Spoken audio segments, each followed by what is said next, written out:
Welcome back. Now let's see what Kyle and Duane are up to today on Plain Talk. Hi, this is Kyle Bauer with Plain Talk with Duane Taves. Kyle Bauer, your fact or fiction question of the day. The world's U.S. population change has been fair from 2008 to 2014. That being said, I'm assuming we need a lot more food. So the food manufacturing full and part-time jobs. So if you took all the full and part-time jobs in food manufacturing, went up 25% from 2008 to 2014. Oh, fact or fiction? Fiction. Yeah, it is fiction. Really, I'm kind of surprised. I mean, we're cranking out a lot more food. I was going to say, I can't imagine it. I bet it went down because we get more mechanized in almost every industry. Yeah, and sometimes it has. 2010, it was lower significantly, but typically we're at about 1.5 million jobs. Is that all? Give or take. In food processing? Food manufacturing. Well, is that not the same thing? I think probably. Okay. Well, I mean, I would think a manufactured food would be like, after potato chips or cake mix. Or cake. Right. Whereas if you were food process, right. Processing would be more like. I thought it was an interesting one that I like: beverage and tobacco product manufacturing. So. We had the tobacco buyout, but that's been a number of years ago. But this is the manufacturing of it. Actually, in 2008, we had 207,000 jobs. In 2014, we had 234,000 jobs. You know why?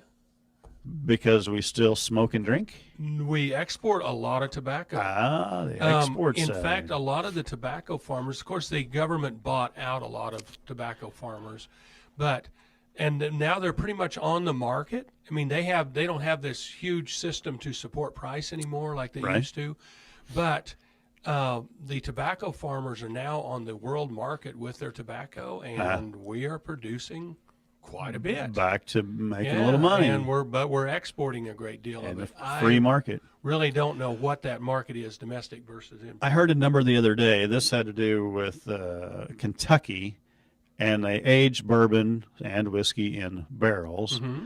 I'd heard there were more barrels of spirits, I'll just say spirits, right. More barrels of spirits aging in Kentucky than the population. I've heard that too. It's hard to believe. I don't know. Because Kentucky's I don't know how many people live in Kentucky, but there's got to be. Kansas has 3 million people, more or less. Right. Oklahoma has 4.5 million people. Surely Kentucky It's got to be right in there. In that range. I would think. Yeah. That's a lot of barrels. Where do you put all those?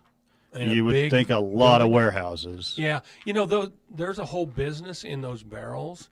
Making them? Yeah, but then they sell them afterwards, and reuse? They reuse them for beer. Oh. And you get that whiskey taste out of the barrel. The barrel, they don't just use them to plant flowers in anymore. All whiskey, when you make it, is clear. And the thing that makes whiskey dark is the char from the inside of the barrel. Right, yeah. And you got to be careful when you're charring that barrel that you go ahead and put the fire out. If you burn it all up, it's hard to keep the whiskey in. Thanks for joining us. I'm your host, Jamie Bloom, and I hope you enjoyed today's show. See you next week on Farm Factor. We're here every Tuesday on Ag AM in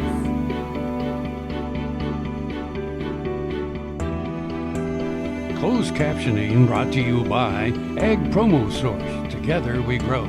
Learn more at agpromosource.com.